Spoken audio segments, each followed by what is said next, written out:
Bonjour, c'est Anne Guéquière. Alors si ce n'est déjà fait, j'aimerais vous inviter à vous inscrire dès maintenant à notre newsletter Métamorphose sur notre site internet métamorphospodcast.com. Si vous avez envie de suivre les actus du podcast, de participer à nos conférences, de découvrir nos ateliers en avant-première, inscrivez-vous gratuitement, je vous l'envoie un mercredi sur 2. Dans cette newsletter, j'y partage mes réflexions, mes inspirations du moment, mes coups de cœur et je tire quelques cartes de mes oracles. Je vous envoie des sélections de podcasts thématiques. Bref, tout pour continuer à vous mettre sur le chemin de la métamorphose. Alors pour vous abonner dès maintenant, rendez-vous sur notre site métamorphospodcast.com et dès la page d'accueil, vous trouverez un petit encart d'inscription. Merci encore pour votre fidélité et à très vite dans votre boîte mail.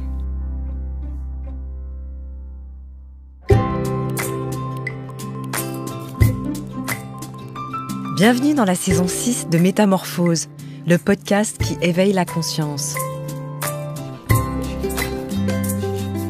Au fil des semaines, je vous invite à découvrir avec moi des sujets inspirants portés par des personnalités lumineuses pour cheminer ensemble vers un éveil des consciences. Métamorphose, le podcast qui éveille la conscience. Tous les lundis et jeudis dès 7h.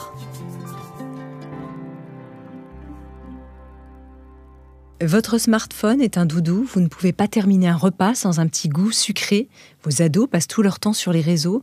Dès que vous rentrez du travail, vous buvez un petit verre d'alcool ou vous jetez sur la nourriture. Voici quelques questions qui doivent éveiller l'attention. Sommes-nous addicts à un objet, une substance ou une relation ? Le célèbre psychiatre que j'invite aujourd'hui est professeur à l'hôpital Paul Brousse de Villejuif, spécialisé dans l'addictologie, discipline qu'il enseigne par ailleurs à l'université. Intervenant dans l'émission Ça commence aujourd'hui sur France 2, il est également l'auteur du podcast Addiction, où il donne les conseils pour continuer de se faire plaisir sans tomber dedans. L'addiction est-elle une pathologie ? Comment évaluer ou évaluer vos proches pour mieux détecter une addiction ? Comment comprendre où se situe le point de bascule entre plaisir et danger ? Peut-on changer nos comportements, guérir nos envies ou réguler notre consommation afin de réduire les risques pour notre santé ? Faisons ensemble le point aujourd'hui sur nos comportements grâce au professeur Laurent Carilla que je suis ravie de recevoir aujourd'hui dans Métamorphose. Bonjour professeur. Bonjour Anne. Alors, comment je vous appelle professeur ? Laurent. Laurent, je comme vous voulez, pas. Ou professeur, ce que vous voulez, docteur, Laurent, mais je préfère Laurent. Ok. Alors d'abord, posons-nous des questions de base pour bien comprendre. Quelle définition, on pourrait commencer par là, donner de l'addiction, peut-être même par rapport à une forme de dépendance ? Est-ce que c'est la même chose tout ça ? L'addiction, c'est la perte de la liberté de s'abstenir. Ça, c'est la définition de base, avec des conséquences sur sa vie, psychique, physique et sociale. On sait qu'on va avoir des problèmes, mais on continue malgré tout, parce qu'on a déréglé des choses au niveau de notre cerveau, au niveau de nos émotions. Et oui, l'addiction, c'est synonyme de dépendance. Comment vous en êtes arrivé à vous intéresser, vous, en tant que médecin, à ce sujet ? Alors moi, c'est un truc très personnel. Je crois que moi, j'ai une passion pour le heavy metal. Oui, on en parlait hors Voilà, antenne. on en parlait. Dans les années 80, donc j'étais fan de toute cette vague un peu sexe, drogue et rock'n'roll, quoi. C'était une image, alors c'est vrai que c'était très imagé. Et je me suis dit, le côté drogue, ça m'a toujours intéressé très tôt, de voir ces musiciens qui se défonçaient, ces musiciens qui s'en sortaient, etc. Et c'est ça, ma sensibilité pour les substances, elle vient de là, en fait. Elle vient de ces musiciens qui se défonçaient, c'était mis très en avant par les médias, etc. Ces musiciens qui devenaient sobres, qui devenaient abstinents. Après, moi, je lis beaucoup d'autobiographies rock en anglais, et où ils parlent, finalement, tous ces artistes disent voilà comment je m'en suis sorti, etc. C'est ça qui m'a plu. Et en 4e année de médecine, j'ai fait mon premier stage de psychiatrie. Et c'est là où j'ai eu une révélation pour la psychiatrie. Et dans ce stage, il y avait des malades addicts, qui avaient des problèmes avec l'alcool, avec des drogues. Et on s'en occupait pas beaucoup. Et moi, j'étais plus attiré par ça. Et un des chefs de l'unité où j'étais m'avait dit, Laurent, je pense que tu t'occupes vraiment bien de ces malades. Tu feras peut-être quelque chose là-dedans, non ? Et c'est comme ça que c'est venu, en fait. Est-ce que dans l'addiction, il y a des espèces de gradations entre les addictions vraiment à des substances plus graves ? Est-ce qu'il y a des petites et des grandes addictions quand même ? Non, toutes les addictions sont identiques. L'addiction, c'est une maladie chronique. c'est une maladie chronique. Et après, les substances ou les comportements, ce sont les objets de la maladie. Mais si vous voulez, la sévérité de la maladie, elle dépend pas que de la substance ou du comportement.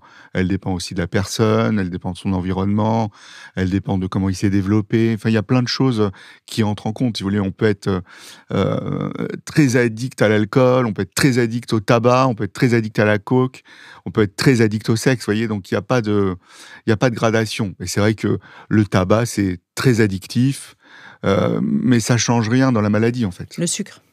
Le sucre, c'est pareil, c'est-à-dire que ça a des vertus plaisantes, le sucre, et des vertus addictives, et on peut être addict au sucre aussi.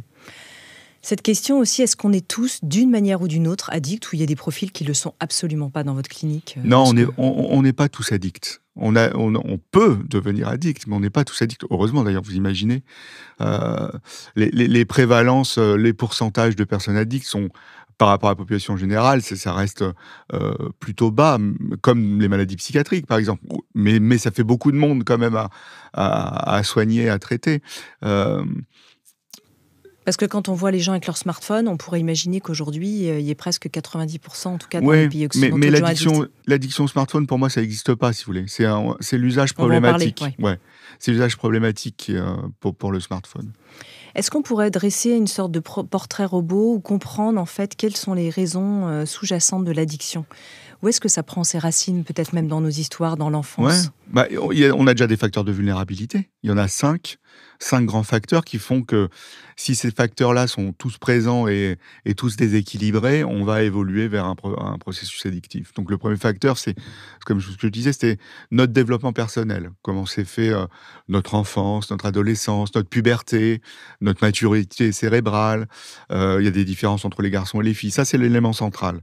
Ça interagit avec des facteurs psychologiques. Donc est-ce qu'on est plus déprimé, plus anxieux, plus de troubles du sommeil, notre tempérament, comment il est, est-ce qu'on aime le danger, est-ce qu'on n'aime pas le danger, vous voyez, notre personnalité, etc. C'est un deuxième facteur. Il y a un troisième facteur, c'est le cerveau. Comment se font nos connexions dans le cerveau, comment fonctionne le métabolisme de notre cerveau, etc. Donc ça, on ne peut pas agir dessus, mais il y a des choses qui se font naturellement. Il y a des facteurs génétiques. Un quatrième facteur génétique. Est-ce qu'il y a des addicts dans notre famille ? Pas forcément la même substance ou le même comportement, mais est-ce qu'il y a des addicts? Et ça explique pas tout, la génétique. Et le dernier grand facteur, et pour moi c'est un facteur très important, c'est notre environnement. Notre environnement, comment il est? Est-ce que les produits sont disponibles? Les comportements addictogènes sont disponibles? Le stress, les amis, vous voyez, l'ambiance de consommation, etc., la tolérance des parents à la consommation. Vous voyez, il y a ces 5 facteurs-là. S'ils sont déséquilibrés, on est addict. Et il faut que les 5 soient déséquilibrés pour qu'on soit addict. Et c'est là où on rentre dans le process de la maladie. Et bien évidemment, l'addiction, c'est, j'utilise la métaphore de l'arbre, l'addiction, c'est quand vous voyez un arbre dans la rue, vous voyez ses branches et son tronc. Les branches, ça représente les substances, les comportements. Mais les racines, c'est là où il faut voir les choses, il faut aller explorer ces choses-là. C'est-à-dire, sans traiter les racines, on ne peut pas traiter les branches. À quel moment on peut commencer un peu à s'inquiéter dans sa consommation? Vous l'avez déjà un peu dit au début, quand on peut plus se priver de la substance. Ouais. Mais voilà, peut-être revenir plus largement dessus. Moi, j'ai un moyen mémotechnique, c'est 5C pendant 12 mois. Donc 5C, oui, le premier C, c'est une perte de contrôle de notre comportement. Le deuxième C, c'est un usage compulsif. On ne peut pas s'empêcher de le faire. Le troisième C, c'est un craving. C'est un mot anglais qui veut dire l'envie irrépressible de consommer, l'envie à crever de consommer. Le quatrième C, c'est un usage chronique, c'est régulier. Et le dernier C, c'est les conséquences sur la vie. Et si vous avez ces 5 C pendant au moins 1 an, vous êtes dans l'addiction. Donc ces facteurs-là doivent être pris en compte pour dire, voilà, il y a une addiction. Et pour certaines substances, il y a aussi ce qu'on appelle une dépendance physiologique, c'est-à-dire qu'il va y avoir des symptômes de manque, et ou un phénomène de tolérance. Et ce phénomène de tolérance, c'est on augmente les doses pour retrouver les effets de la première fois qu'on ne va jamais retrouver. Vous voyez, on court après la substance, ou on court même après le comportement. Alors, qu'est-ce qui invite justement, vous parliez des conséquences en dernier point, qu'est-ce qui invite les gens à consulter? À quel moment on peut voir des conséquences qui sont délétères? Les gens, justement, ils viennent consulter au stade conséquences, en fait. Conséquences, par exemple, psychiques, ça va être... ils sont déprimés, ils sont anxieux, ils ont des troubles du sommeil, c'est des conséquences physiques, je sais pas, un problème au foie, un problème au cœur, vous voyez, ou tous ces éléments-là en même temps. Hein. Et sur le plan social, c'est le conjoint ou la conjointe envoie la personne en consultation. Je travaille plus comme avant, où j'ai de l'absentéisme au travail, ou bien je me suis fait virer, ou ma copine ou mon copain, mon conjoint, ma conjointe me quitte. Tous ces éléments-là interagissent dans l'idée de je viens consulter parce que je pense que j'ai un problème. Et puis il y a des gens qui, pas forcément au stade de conséquence, on va les trouver en les examinant, mais ils se disent je peux plus rien gérer de ma consommation. C'est impossible, j'y arrive pas. Vous les voyez principalement sur quelles substances, vous, dans votre cas? Est-ce que les gens qui sont addicts au chocolat ou au sport, vous les voyez autant que des gens qui sont avec le tabac? Non, le gros du gros, c'est sur les substances. Hein. Le gros du gros, c'est l'alcool. Moi, je suis spécialisé surtout dans les substances stimulantes et certains autres produits. Donc, les substances stimulantes, moi, je vois beaucoup de gens qui ont des problèmes avec la cocaïne, avec les amphétamines, avec les nouvelles drogues de synthèse qui circulent sur Internet. Je vois aussi des cas particuliers, ça peut être les gaz hilarants, ça c'est des petits phénomènes, mais qui augmentent. Et le tabac, bien sûr, même si je vois pas des gens que pour le tabac, il faut le prendre en considération parce que c'est ce qui va tuer l'addict avant sa substance. Oui. Et j'ai une spécialité sur les comportements. Je travaille beaucoup sur tout ce qui est généré par les écrans, en fait. Donc, l'addiction sexuelle, surtout. Mais ça peut être aussi les paris sportifs.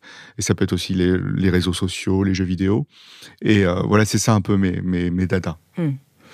Comment est-ce qu'on passe justement du plaisir à l'addiction ? Vous disiez, on peut devenir addict dans le temps. C'est-à-dire qu'il peut y avoir des comportements d'enfants ou même d'adolescents qui n'avaient pas forcément d'addiction, ou alors il y en avait peut-être et qui se sont transformés en autre chose. Comment ça évolue ? Ça bascule. Enfin, de base, si on est basique, c'est toutes les substances, toutes les drogues, ça fait plaisir à la base. Oui. On ne consomme pas des substances parce que ça ne fait pas plaisir. Oui, mais moi je me souviens par exemple au début, j'aimais pas trop le café quand j'étais jeune. Ouais. Alors j'en bois pas maintenant, mais on s'habitue. Mais vous buvez du thé ? Là, de la tisane, oui. La tisane, d'accord. Du thym. Ouais.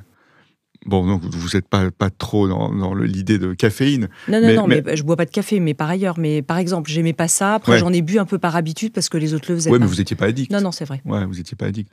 Et c'est pareil pour vous prenez les gens qui aiment plutôt le sucre. Ils vont avoir une tendance à manger sucré ou très sucré, ils peuvent prendre du poids, ils peuvent se dire « Oh là là, j'ai pris trop de poids, etc. » Mais sans être dans un process addictif, c'est-à-dire c'est un peu dans le concept de la consommation excessive. Ce qu'il faut savoir, c'est qu'il y a 3 épisodes dans les consommations. Oui. Il y a l'usage simple. L'usage simple, c'est par exemple, pour les substances, il n'y a que l'alcool et le tabac. C'est je bois un verre d'alcool ou je fume une cigarette. On ne parle pas d'usage simple pour les drogues. Après, l'étape d'après, c'est la consommation excessive. C'est-à-dire je consomme beaucoup avec des conséquences, mais pas d'addiction. J'ai pas d'addiction. Et ça concerne toutes les drogues. Vous allez en soirée, vous saoulez avec de l'alcool ou vous fumez des pétards, vous prenez de la coke, etc. C'est l'excès, quoi. Ouais, c'est l'excès. Voilà. Il y a des conséquences. Vous pouvez avoir, je sais pas, un petit accident de voiture, un accident de scooter, vous retrouvez chez quelqu'un chez qui vous ne deviez pas être, enfin, peu importe, voilà, vous n'allez pas au travail le lendemain. Voilà, c'est excès. Et l'étape d'après, c'est l'addiction. Vous voyez, il y a vraiment 3 épisodes.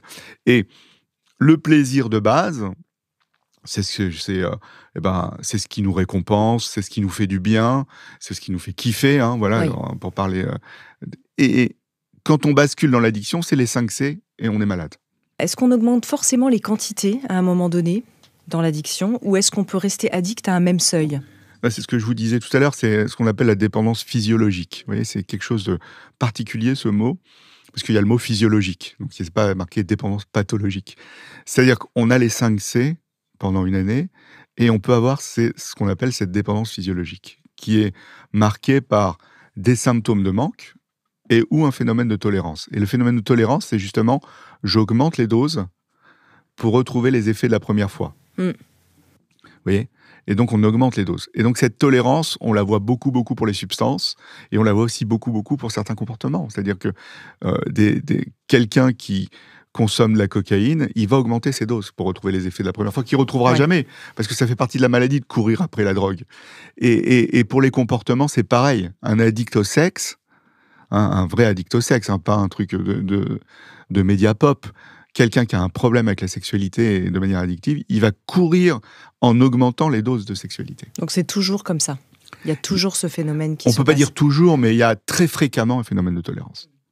Qu'est-ce qui se passe dans le cerveau si on essaye de comprendre les mécanismes à l'œuvre ? Dans le cerveau, on a 4 grands circuits. 4 grands circuits qui fonctionnent pour nos récompenses naturelles. Par exemple, les récompenses naturelles, c'est manger, boire quand on a soif, pas d'alcool, mais boire quand on a soif, avoir des rapports sexuels. C'est un peu les éléments nécessaires à notre survie. Il y a aussi, on a vu avec la littérature, et l'avancée de la littérature médicale, des données de la littérature médicale, il y a le sentiment amoureux, être amoureux de quelqu'un ou amoureuse de quelqu'un, c'est une récompense naturelle. Vivre cette passion, etc. Et une autre récompense naturelle, c'est être fan de quelque chose. Fan de musique, fan d'art, vous voyez. Donc ça, c'est nos récompenses naturelles. C'est-à-dire que ça nous fait du bien. Et quand ça nous fait du bien, il y a des circuits qui vont s'allumer. Le premier circuit, c'est notre circuit de la récompense. C'est un circuit très animal. C'est-à-dire, le circuit de la récompense vous dit, j'ai faim, je mange. D'accord ? Vous mangez, le circuit s'allume, vous avez fini de manger, il s'éteint en gros. Mais on n'est pas des animaux. Donc ça va envoyer des messages à un deuxième circuit, qui est le circuit de la mémoire et de l'apprentissage. C'est-à-dire que vous savez, depuis que vous êtes petite, que quand vous avez faim, vous allez manger. Vous avez appris ça, et c'est mémorisé, avec des temps, etc. Ça envoie un autre message à un autre circuit, qui est le circuit de la motivation. Le circuit de la motivation, c'est ce qui me permet de changer mon comportement. Par exemple, vous êtes avec un partenaire, vous avez envie de faire l'amour, donc il y a récompense. Si tu fais l'amour, ça va être cool. Apprentissage, tu sais que quand tu veux faire l'amour, voilà, tu sais comment ça va se passer. Et motivation, je vais changer mon comportement, parce qu'on va être dans une autre situation, d'accord ? Ça va envoyer un autre message à un autre circuit, qui est le circuit le plus fort chez nous, qui est frontal, préfrontal. C'est le circuit du contrôle. C'est-à-dire que on va se contrôler. Vous voyez, quand vous allez avoir faim, vous allez manger, il y aura le message de vous savez exactement comment il faut faire, vous allez changer votre comportement pour manger, et le contrôle, c'est vous avez mangé, vous êtes rassasié, vous arrêtez de manger. Ceux qui ont une perte de contrôle, c'est plus difficile, ils ont des troubles du comportement alimentaire. Ça, c'est dans les conditions, on va dire, physiologiques. Dans les conditions d'addiction, ces circuits ne marchent plus ensemble, les 4. Dans l'addiction, vous avez récompense, mémoire, apprentissage d'un côté, motivation isolée, contrôle isolé. Ça veut dire quoi, cliniquement ? C'est-à-dire que votre motivation ne marche plus, vous pouvez plus changer votre comportement, votre contrôle, il marche plus, vous perdez contrôle, le premier C des 5 C, et l'addiction, c'est que récompense. Donc ça veut dire quoi ? C'est-à-dire que le cerveau se rappelle, lui, et je le dis à mes patients et mes patientes, le cerveau se rappelle, lui, t'as consommé les premières fois, c'était cool, consomme. Le cerveau s'en fout de l'état clinique de la personne après. Vous voyez ? Donc il y a une perte de motivation, une perte de contrôle, et que de la récompense avec cette mémoire de c'était bien les premières fois. Donc l'idée, c'est de reconnecter les cerveaux dans la thérapie. Oui, parce que de par sa propre volonté, on ne peut pas lutter contre son cerveau. Non, ce mot volonté, moi je déteste ce mot volonté. Mais c'est pour ça que je le mets. Ouais, vous avez raison de le dire. Ce mot volonté, c'est un micro-phénomène dans le circuit de la motivation. Donc si votre circuit de la motivation ne marche plus, ce petit truc de volonté, ça ne marche pas. Oui, parce qu'on est pris par le processus. Vous avez plus, c'est déconnecté. Donc vous avez beau vous dire c'est bon, ou vous avez beau entendre vas-y arrête, franchement. Il y a tellement de gens qui sont dans cette injonction de dire non mais ça fonctionne pas. Stop. Ça fonctionne pas, ça marche pas. Et même en auto-culpabilité. En disant j'ai pas de volonté, j'y arrive pas, je peux pas prendre le contrôle. L'idée c'est de retravailler. Il y a des thérapies qui s'appellent les thérapies motivationnelles qui aident à reconnecter aussi. Oui, on va en parler évidemment des solutions parce que c'est ce que vous faites. Il faut combien de temps, à peu près en moyenne, en fonction de la typologie d'addiction, pour traiter quelqu'un ? Moi, c'est tous pareil, parce que pour moi, l'addiction, c'est une maladie, peu importe la substance ou le comportement. C'est au moins 1 an de suivi très régulier dans un programme de soins très structuré, avec plusieurs intervenants et intervenantes, pour baser les choses, avec des étapes sur l'année. Et vraiment, à 1 an, il y a un pronostic. Moi, je ne parle pas de guérison, je parle de rémission. Voilà, on en est où de cette rémission longue à 1 an, et après, on continue le suivi. Donc, pour récapituler, si on a été aussi addict quand on était plus jeune à certaines substances, tabac, etc., et qu'on a arrêté, est-ce qu'on a plus de chances ensuite que ça bascule sur d'autres typologies d'addiction ? Oui, c'est plus possible. Tard. C'est possible parce il y a un que profil. C'est possible parce que si vous avez eu des comportements de consommation addictive pathologiques à un moment de votre vie et que vous avez stoppé, que vous êtes en rémission totale, abstinent, etc., il y a toujours une fragilité qui existe et il faut faire attention. Ouais. Quel serait le lien entre l'addiction et la dépression ? Alors, c'est une comorbidité, une maladie. Comorbidité, c'est des maladies associées. Ouais. C'est vraiment extrêmement fréquent. Au sommet des conséquences et des comorbidités psychiatriques, au sommet, vous avez la dépression et les troubles anxieux qu'il faut systématiquement repérer chez tous les addicts et traiter si c'est présent. Quelle autre maladie ou trouble plutôt autour on peut retrouver? Je pense à des TDAH, etc., qui sont aussi des comorbidités dans un sens comme dans l'autre. Merci de le souligner, Anne. Ça, c'est très, très important. Le trouble déficit de l'attention avec hyperactivité doit être systématiquement recherché et traité chez les addicts. Et je vous donne un exemple d'une consultation d'une patiente que j'ai suivie depuis un certain temps qui avait un problème de cocaïne et qui refusait d'être hospitalisée pour un sevrage. Donc on a essayé, c'était long en consulte, ça marchait pas. Elle a eu des petits soucis cardiaques, ça l'a pas arrêté dans la conso de cocaïne, et elle prenait aussi de l'alcool. Et on l'a hospitalisée. On a aussi évalué cette histoire de TDAH. Elle a un TDAH. Ça avait des répercussions un peu attentionnelles sur son boulot. On l'a traité pour le TDAH, on l'a traité pour la cocaïne, et là, elle est abstinente depuis 11 mois maintenant. Donc, c'est vraiment un message important, c'est qu'il faut le repérer, parce qu'il y a des TDAH séquelaires, des séquelles de l'adolescence, où le TDAH n'a pas été repéré et traité. Et donc, à l'âge adulte, c'est compliqué, et ça amplifie les phénomènes addictifs, en fait. J'avais interviewé un professeur de Genève là, qui est spécialiste des TDAH et qui a écrit des livres sur le sujet, qui disait qu'effectivement, quand ils sont traités plus jeunes avec certaines substances pour aider le TDAH à se soigner, il y a moins, du coup, ces effets addictifs, puisqu'en fait, il y a déjà la substance qui est là. Tout à fait, parce que ce qu'il faut voir, c'est sur les TDAH passés inaperçus à l'âge adulte, et certains utilisent les substances comme un médicament, en fait. C'est ça. Ça, c'est un message à passer important, qui est assez récent. Oui, là, de plus en plus, on se focalise sur le TDAH. Est-ce qu'on peut Mais pas que, bien sûr. Vous alliez en rajouter peut-être d'autres? Non, mais c'est vrai que il faut vraiment aussi screener les troubles de la personnalité aussi, parce que vous voyez, il y a beaucoup, par exemple, de personnalités borderline chez les addicts qu'il faut quand même repérer et traiter, parce que aussi, c'est des facteurs délétères à une bonne prise en charge. Donc, il faut vraiment prendre en considération. De toute façon, je le dis toujours, l'addiction, c'est qu'une partie du problème. Il faut traiter vraiment dans la globalité, et c'est pour ça qu'il faut être plusieurs. Personnalité borderline, juste pour nous redonner un peu, c'est vrai qu'on parle peut-être plus du TDAH en ce moment, peut-être un peu moins des personnalités borderline, même si ce terme est passé dans l'inconscient populaire. Il y a borderline, mais finalement on ne sait pas ce qu'il y a. C'est une maladie, borderline. C'est un trouble de la personnalité qu'on appelle aussi état limite. Ce sont des personnalités qui ont des troubles des interactions sociales. Ils ont du mal à maintenir des bonnes interactions sociales. Ils ont du mal à rester stables dans le temps. Ils vivent dans un vide permanent qui remplissent avec plein de choses finalement, et plein de conduites à risque, dont les substances qui peuvent rendre addict. Et vous voyez, on peut voir quelqu'un qui est addict, et il faut quand même fouiller sur le problème en dessous, parce que borderline, c'est instable, mais il faut stabiliser les choses, quoi. Donc quand vous voyez une personne arriver en consultation, vous êtes obligé au début de faire vraiment un diagnostic en passant toutes ces batteries de tests, en faisant vraiment l'anamnèse très très longue de tout ce chemin. Oui, c'est capital, c'est-à-dire c'est un premier rendez-vous, c'est OK, il y a le problème d'addiction. Déjà, on ne se précipite pas sur le problème d'addiction. Ouais, c'est ça que j'entends. On évalue tout ce qu'il y a autour, la vie personnelle, les antécédents, l'histoire des maladies, voir s'il y a eu des suivis, s'il y a eu des problèmes psychiatriques. C'est important de cibler ça, s'il y a eu des tentatives de suicide, vous voyez, tous ces éléments-là. Après, on se plonge dans le problème addictif et on fait un diagnostic sur, voilà, OK, il y a une addiction, il y a peut-être ce problème-là psychiatrique associé, il y a peut-être ces troubles cognitifs à évaluer de manière systématique une fois que le patient sera un peu désintoxiqué, et mettre en place un programme, quoi. C'est ça. Est-ce qu'on peut parler d'addictions qui sont plus positives, entre guillemets? On pense évidemment au sport. Ouais, j'ai développé ce concept d'addiction positive dans mon précédent ouvrage. Enfin, pour moi, je me suis pris comme cas clinique personnel avec la musique métal, en fait, d'addiction positive.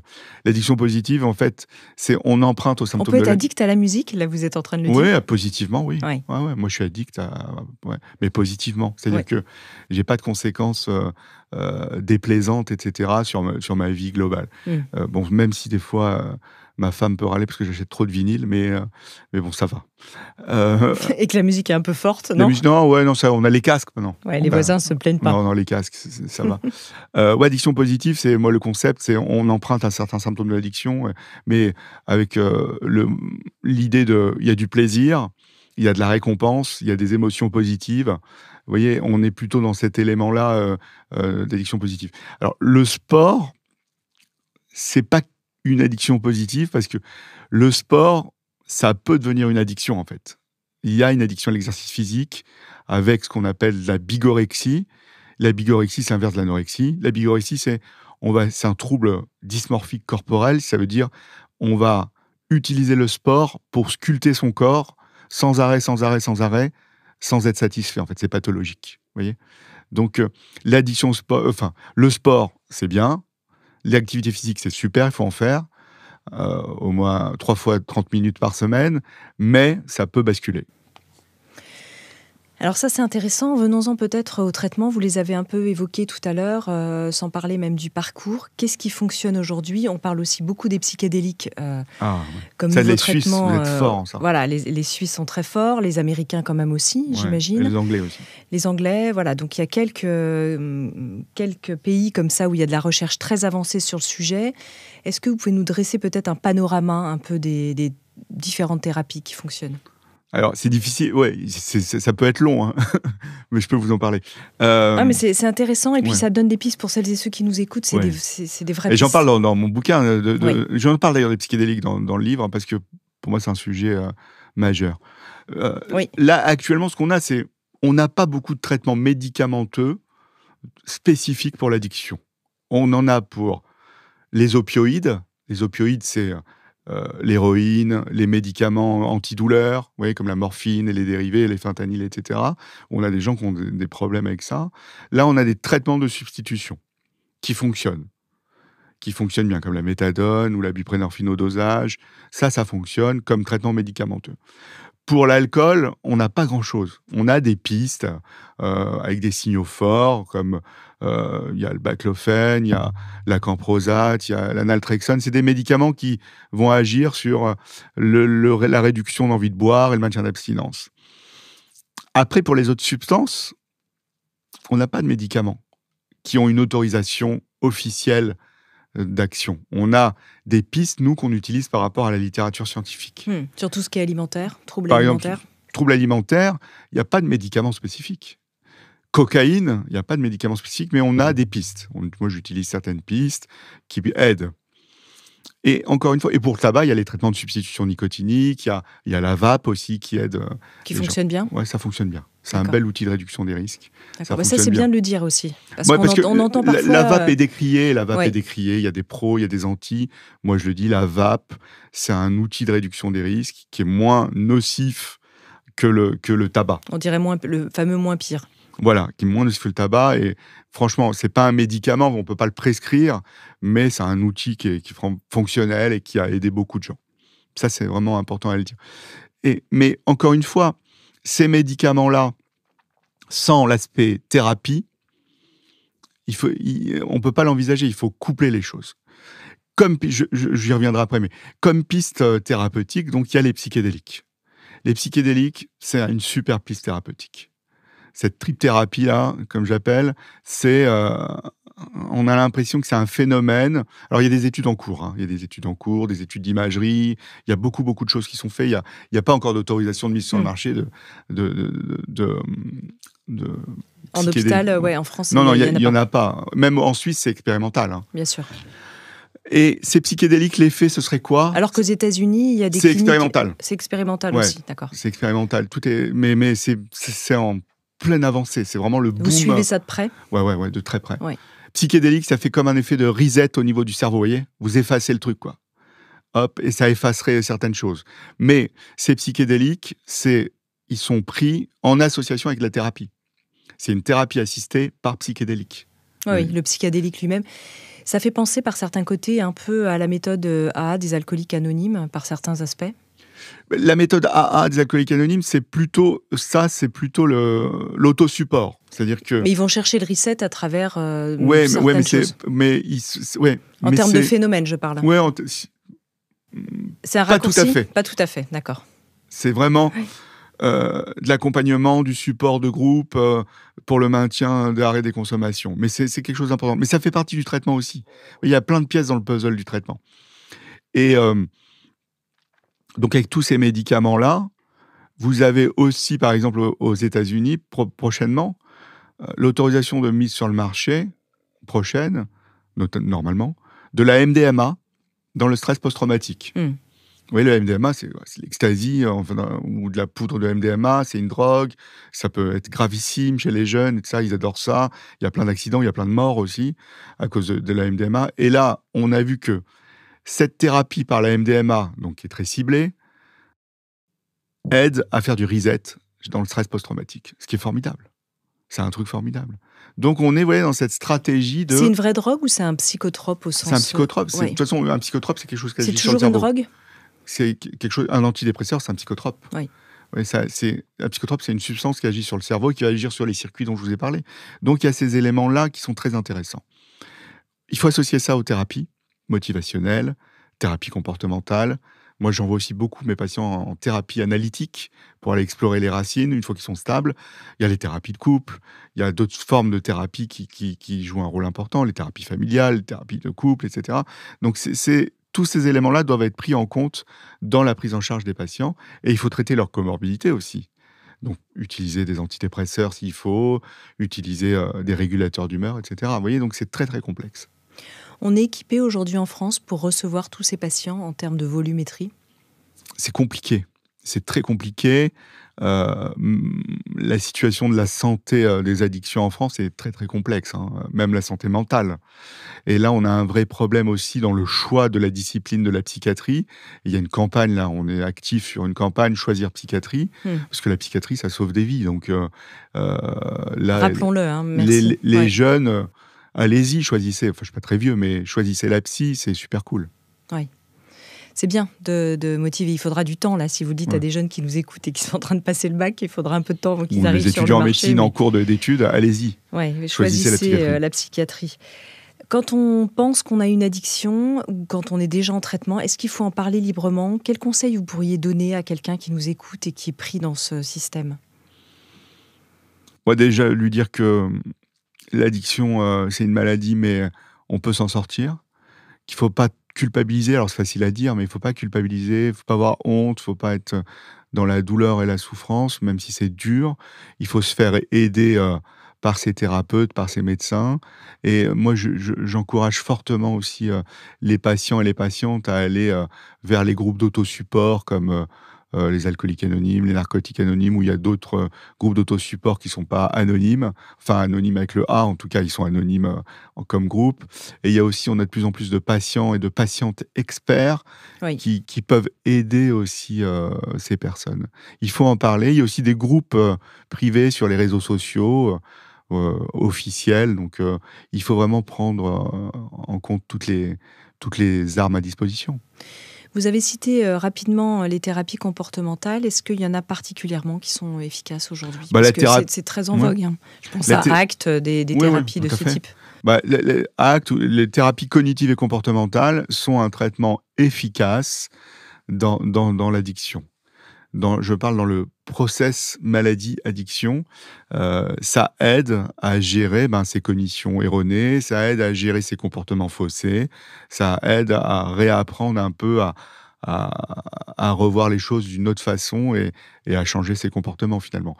Donc la TCC, la thérapie cognitive comportementale, c'est un traitement efficace de l'addiction, accouplé avec le reste. Est-ce qu'on peut faire un petit zoom sur les troubles alimentaires, quels qu'ils soient, parce que c'est important et souvent peut-être les gens consultent moins que peut-être pour les drogues ou de l'alcool ou le tabac. Je ne sais pas, hein, c'est une vraie question. Il y a des services spécialisés ou des départements spécialisés dans les troubles du comportement alimentaire. Alors il y en a différents types, il y a l'anorexie mentale, il y a la boulimie, il y a l'hyperphagie boulimique. C'est les trois grands en fait. L'anorexie mentale... pour moi, il y a des éléments qui empruntent à l'addiction, mais je dirais pas que c'est une addiction alimentaire. La boulimie et l'hyperphagie boulimique, pour moi, se rapprochent plus de l'addiction alimentaire.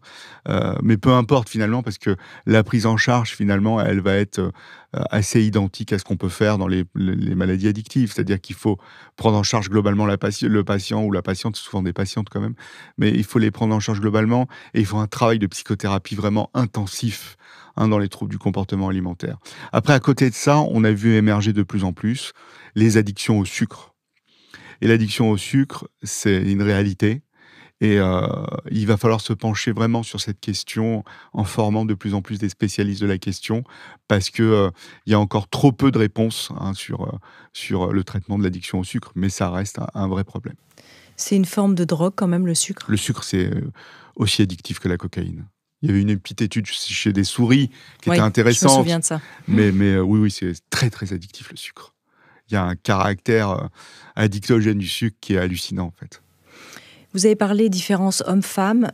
Quelles sont les raisons, en fait, de ça?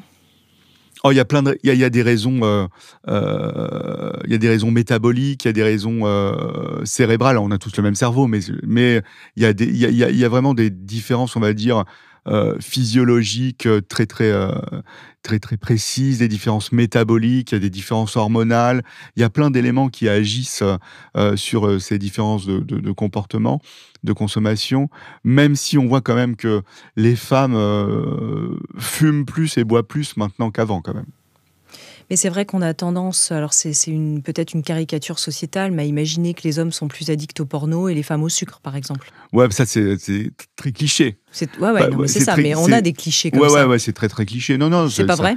Non, c'est pas vrai. D'accord. C'est pas vrai parce que, alors, en ratio, oui, si vous voulez, en ratio, il y a plus d'hommes qui peut-être vont être addicts à la sexualité virtuelle, mais moi, ça fait 2-3 ans, et je le dis, je répète souvent, j'ai de plus en plus de femmes qui viennent pour l'addiction à la sexualité virtuelle. Et pour le sucre, c'est assez équivalent. Par exemple, pour les achats pathologiques. On a toujours dit, les femmes, c'est des acheteuses de base. Compulsives. Acheteuses compulsives, acheteuses pathologiques, chaussures, sacs, etc. Mais quand on voit le ratio, c'est identique homme-femme, en fait. Ah oui? Ouais. Intéressant. Ouais. Là, vous nous déconstruisez des clichés, des mythes.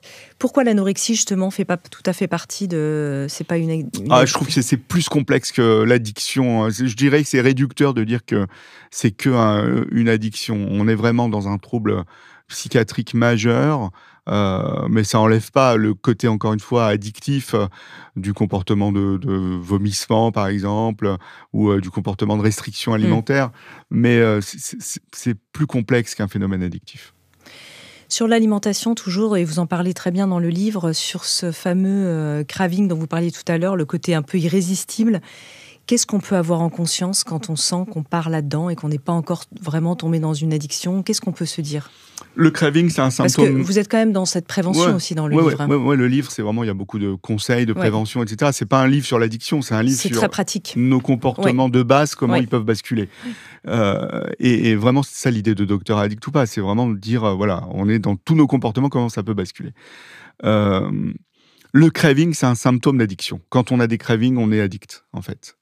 Voilà. Donc, si vous avez des cravings, donc des envies à crever de consommer, par exemple, je sais pas, l'exemple le plus classique, c'est vous êtes en réunion, vous êtes fumeur de tabac, vous êtes en réunion 2 heures, et le premier réflexe que vous allez avoir quand la réunion va être finie, vous sortez, vous fumez une cigarette. C'est le craving qui fait ça. Donc, on apprend aux gens, aux personnes, à gérer ce craving. Et vraiment, si j'avais juste à imager les choses, le craving, c'est comme une vague. Oui, et l'idée, c'est de surfer sur cette vague et d'apprendre à apprivoiser la vague. C'est-à-dire qu'une vague, ça monte très haut, et après, ça descend, et au fur et à mesure du temps, les vagues, elles s'amenuisent.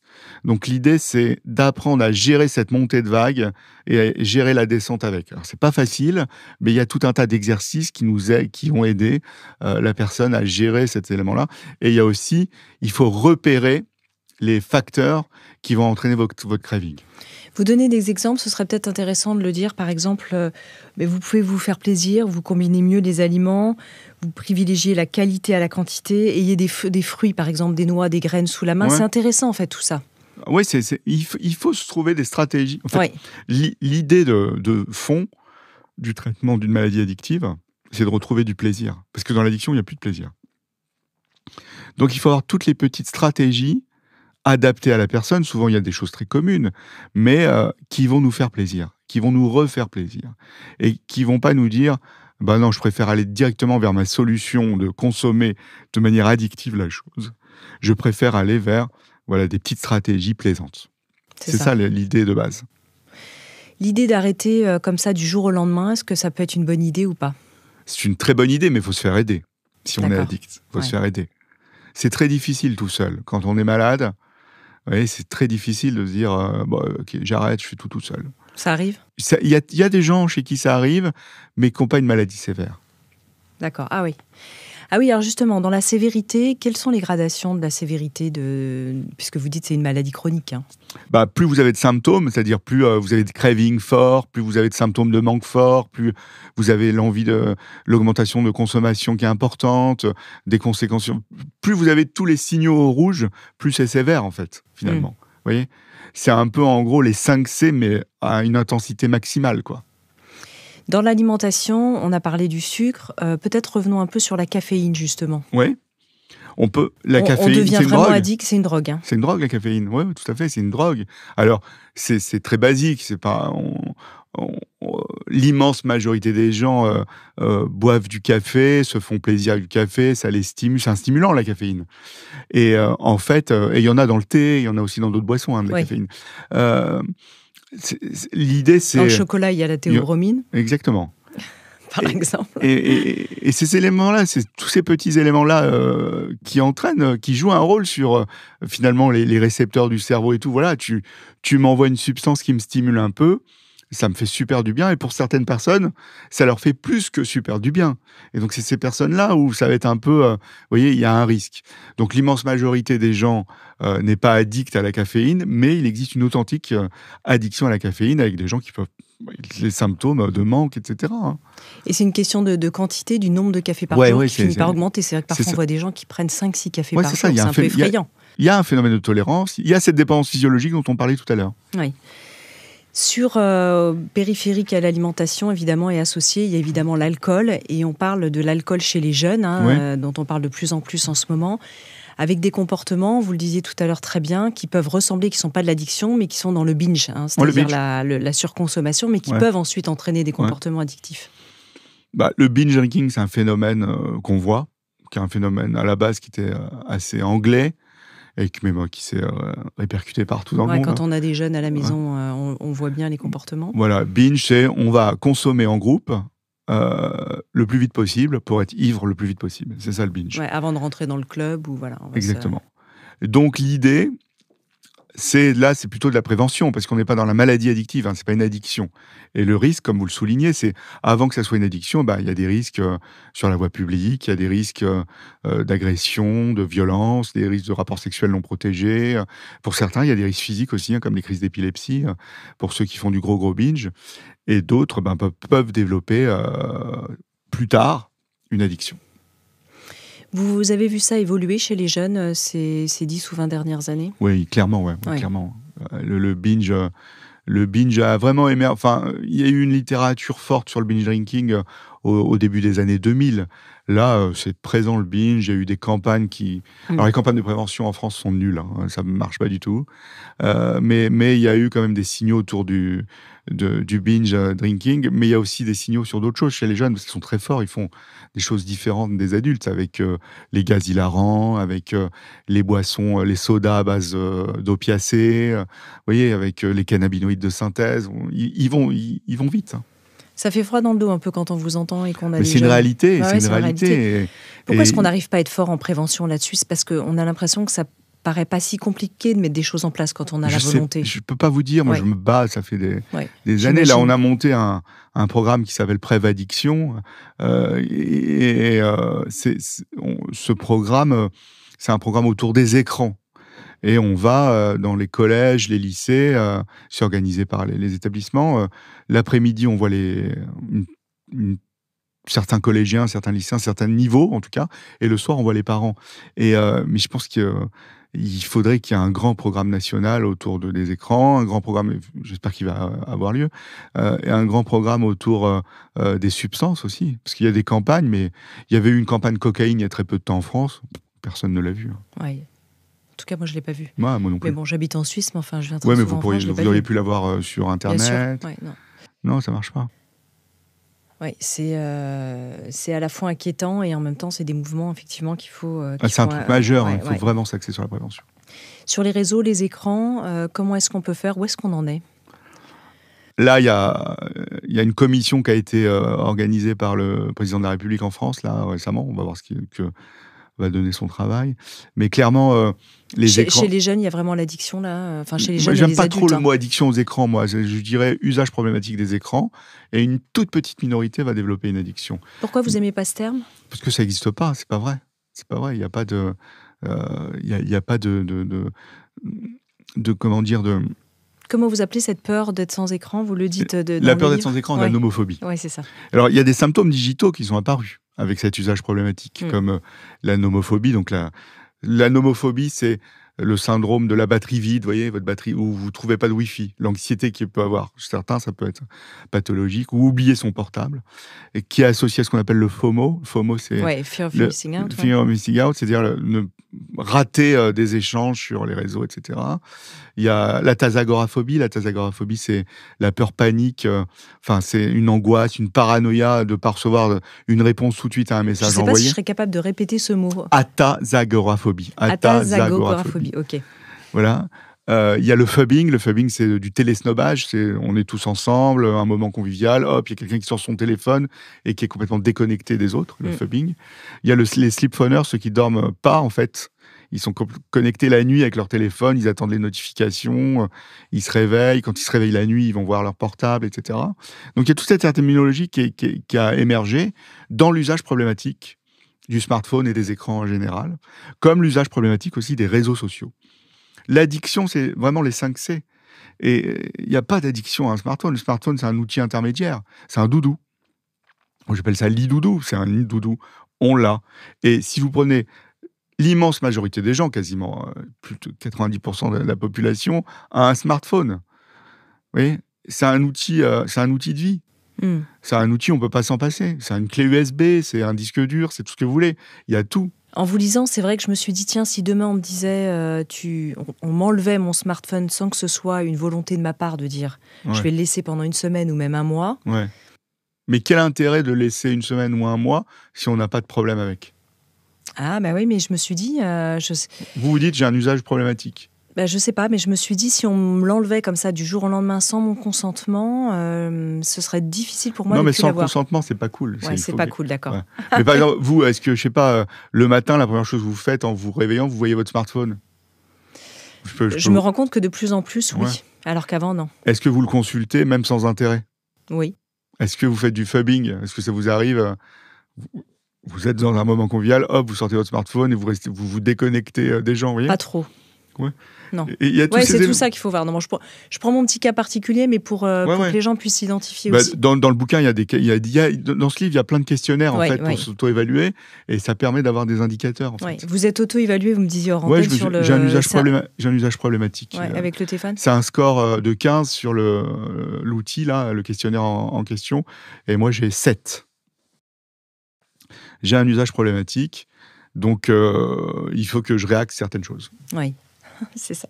Mais vous le savez, vous êtes bien placé pour savoir comment ça se traite, mais bon, parfois les cordonniers... Ouais, c'est vrai, mais donc ça sert à ça aussi. Oui, bien sûr. Le travail, les comportements addictifs, on en est un peu sorti ou on est toujours là-dedans ? Au travail ? Le fameux workaholic. Ah, ouais, l'ergomanie même en français. Ouais. Le workaholisme, ça existe. C'est hyper mal repéré, parce que ça passe complètement inaperçu finalement. Ça passe sous... Il y a des burn-out avec des arrêts de travail à répétition, il y a des dépressions avec des arrêts de travail. On traite dépression, on traite burn-out, mais quand même, il faut aller rechercher là maintenant, en 2023, 2024 même, il faut aller rechercher cette histoire d'addiction au travail. C'est des symptômes d'addiction, et l'objet est le travail. Alors bien évidemment, dans le traitement, on ne va pas faire une abstinence au travail, mais c'est moduler les choses, sauf si on est rentier, mais il y en a très peu. Mais l'idée, c'est de moduler et de reprendre du plaisir.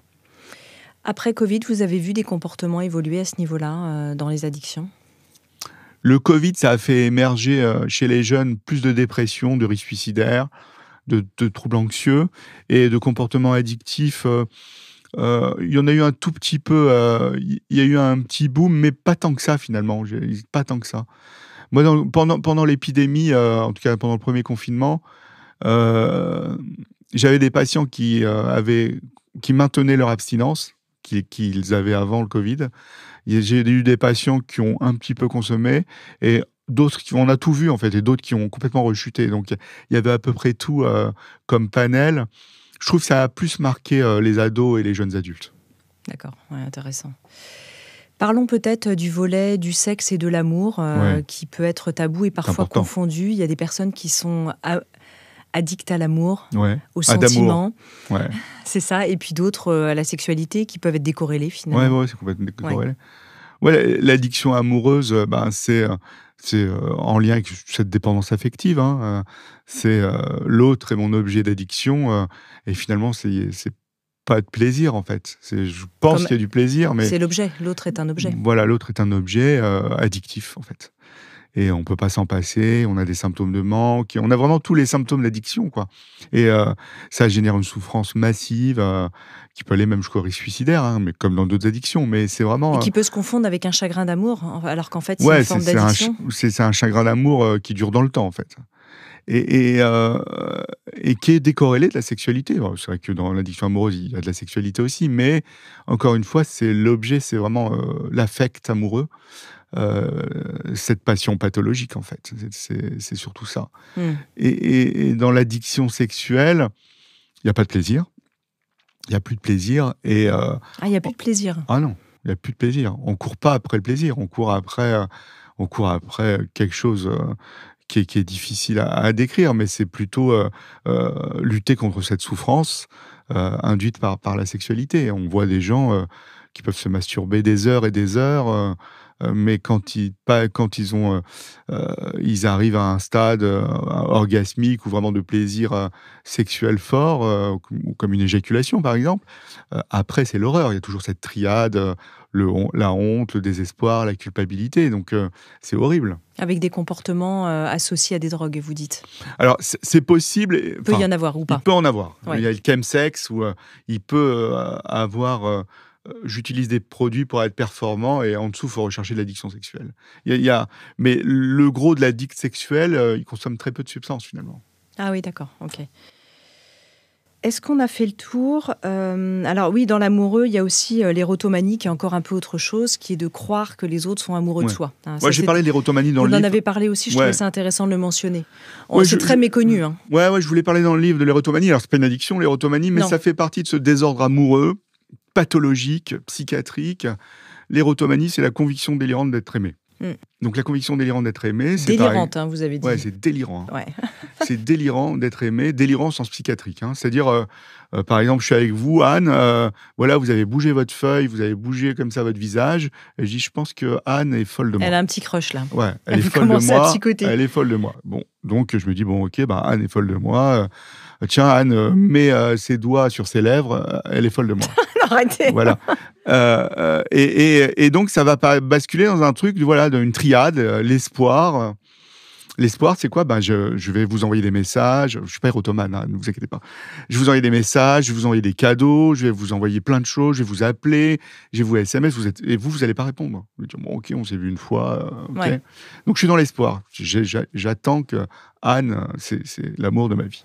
Ce qui pourrait passer pour, au départ, peut-être un truc de séduction. Oui. Voilà, il a flashé, il est tombé amoureux, on a fait une interview, ça peut arriver. Voilà, mais il y a un truc qui est complètement déséquilibré. Oui, c'est ça. L'autre ne répond pas en plus. Ne répond pas. Ouais, vous dites, bon, merci Laurent, c'était une super interview, machin. Ciao, quoi. Voilà, oui, au plaisir. Donc, mais ça, un SMS comme ça ou un WhatsApp comme ça, c'est pas cool pour l'érotomane. Parce que si après avoir un temps, parce que l'espoir, ça dure longtemps. Ça dure longtemps. La deuxième phase, c'est le dépit. Le dépit, c'est la dépression, quoi. Je suis pas bien, quoi. Parce qu'elle me répond pas, ou il me répond pas, etc. Donc, vision noire, vraiment, je suis au fond du trou. Et après, la dernière phase, c'est la rancune. Et là, la rancune, on peut passer à l'acte, quoi. Et la rancune, si on passe à l'acte, c'est je vais aller en bas de chez vous, je vais vous suivre, je vais vous pister, je vais ça peut aller loin là. Ouais, je vais me retrouver dans les endroits. Et moi, j'ai une histoire, pas personnelle, mais j'ai une histoire d'un copain à moi qui était interne pendant notre internat. Il était interne en chirurgie. Et on était tous dans le même hôpital. Et vers 13h, on se retrouvait tous pour aller déjeuner. Et il y a une dame qui croise ce copain et qui lui dit je dois sortir. Elle était dans un autre service. Je dois sortir. Vous savez où je dois aller? Mon copain dit non, je connais pas. Allez là-bas, madame, je sais pas du tout. Et c'est là le début de l'histoire d'amour, quoi. Elle a eu un truc érotomane sur lui et ça a duré 10 ans jusqu'au jour où lui, il était installé, etc., en chirurgie. Il est à la bourre pour aller chercher ses enfants à l'école et il voit cette dame avec ses enfants sortir de l'école. Vous voyez, ça peut aller très, très loin, quoi. Dans certains troubles autistiques, on peut retrouver une forme d'hyperfocus comme ça qui ressemblerait à l'érotomanie? Non, l'érotomanie, il peut avoir des éléments un peu délirants autour de l'amour et la sexualité, mais c'est pas l'érotomanie maladie. D'accord. Là, ce que vous dites aussi, c'est qu'il y a quand même un objet et qui reste le même pendant très longtemps. C'est pas que juste elle pense que tout le monde. Non, c'est le même objet. Voilà, c'est le même objet. Ouais. Ça concerne combien de personnes? Alors, c'est assez faible. Ça touche plus le chiffre exact, j'ai plus en tête, mais le ratio, c'est plus de femmes que d'hommes sont touchés par ce trouble. Vous parlez aussi de l'addiction. On arrive à la fin de cette émission, mais il peut y avoir aussi une addiction à vouloir se détendre et se relaxer. Alors ça, je trouve ça quand même aussi assez intéressant. Alors, est-ce qu'on pourrait tomber là-dedans? Ouais, il y a les conseils. Ouais, je me sens anxieux, je me sens nerveux, etc. Donc j'arrive à un comportement où ça finit par m'obséder. Alors oui, il y a ces éléments-là. Alors, c'est pas une addiction, mais on est. Non, c'est pas une addiction. Il y a un caractère obsessionnel du truc où. Je commence à prendre du CBD, etc. Oui, c'est bien de prendre du CBD. Oui. Ah oui, c'est bien. En quantité limitée, pas trop. Plutôt des infusions, plutôt des gouttes. Ouais, des gouttes. Après, ceux qui fument un peu de CBD, c'est bien, mais le problème de fumer, c'est la combustion qui est nocive, quoi. Donc, tous les produits qu'on fumés sont nocifs pour les poumons, pour le cœur. Mais le CBD, ça a des vertus, et il y a beaucoup d'études autour de les vertus, des études autour du côté thérapeutique du CBD. Oui. Moi, à la fin du livre, c'est vraiment je parle de ces éléments de. On peut se relaxer avec de la cohérence cardiaque, je trouve ça vraiment bien, avec apprendre l'auto-hypnose, apprendre à s'auto-relaxer, ça c'est important, mais on n'est pas obligé d'être addict pour avoir ces techniques-là. Moi, je l'utilise avec plein de patients et plein de patientes. J'ai reçu il y a peu de temps le docteur Yann Rougier qui a écrit un livre sur programmer son cerveau minceur, et lui parlait justement même avant un repas. Comme la satiété, on sait qu'il y a à peu près 20-30 minutes pour arriver à satiété, de faire de la cohérence cardiaque. C'est super la cohérence cardiaque. Ouais. C'est super, c'est rapide, c'est 5 minutes, c'est 3 fois par jour. 3 fois 5 minutes par jour. Ouais, vous faites le matin au réveil, cool, un peu après ou avant manger, il y en a qui le font après et un peu le soir. Vous parlez aussi de la stratégie REF, reconnaître, éviter, faire face. Ouais, ça, c'est bien, je trouve, d'avoir ça en tête. C'est une stratégie de TCC, de thérapie comportementale, mais je pense qu'il faut l'utiliser dans la vie. Oui, c'est ça. Pour tout. Il y a une sorte de processus d'individuation qu'on retrouve aussi chez Jung, je trouve, par rapport à ces 3 E. C'est-à-dire que je me mets quand même en observation, je m'arrête, je fais le stop, et puis ensuite, j'y vais, quoi. Et chacun a son propre listing de choses, donc c'est bien. Et je dis aussi aux patients et aux patientes, avec cette stratégie-là, vous les mettez dans votre smartphone, sans être addict, mais et vous, vraiment, vous faites votre liste à vous. Ça, c'est bien. Sur quoi vous avez envie de conclure cette émission sur l'addiction? Peut-être quelque chose qu'on n'aurait pas dit ou un message important à faire passer? Je crois qu'on a dit plein de choses. C'était une super émission. C'était une super émission. Merci beaucoup, Anne, pour cette invitation. Je crois, l'addiction, c'est une maladie chronique, comme un diabète, comme de l'asthme, comme l'hypertension artérielle. C'est pas qu'une maladie de la volonté, comme on l'a dit. Et on peut s'en sortir. La rémission est longue. Il faut s'accrocher dans un programme de soins avec plusieurs personnes. Oui. Donc c'est important de le rappeler. En tout cas, un très grand merci, professeur Laurent Carilla, d'être venu faire ce tour dans Métamorphose. C'était génial. Moi, en tout cas, j'ai adoré que vous veniez nous parler des addictions. Je rappelle le titre de votre livre, Docteur, addict ou pas, aux éditions HarperCollins. Je l'ai dit en début d'émission, on peut retrouver évidemment vos émissions. Vous retrouvez aussi sur votre site internet laurentcarilla.fr. Merci infiniment. Merci à vous et puis j'espère à bientôt. À bientôt. Si vous avez aimé ce podcast, n'hésitez pas à lui donner 5 étoiles sur Spotify et surtout abonnez-vous gratuitement sur votre plateforme préférée pour ne manquer aucun épisode. Découvrez mes invités en avant-première sur Instagram à l'adresse Métamorphose Podcast et abonnez-vous aussi gratuitement dès maintenant à la newsletter Métamorphose pour être au courant de nos conférences, ateliers et de nos dernières actualités. Pour ça, rendez-vous sur notre nouveau site www.métamorphosepodcast.com. Métamorphose, le podcast qui éveille la conscience. Tous les lundis et jeudis, dès 7h.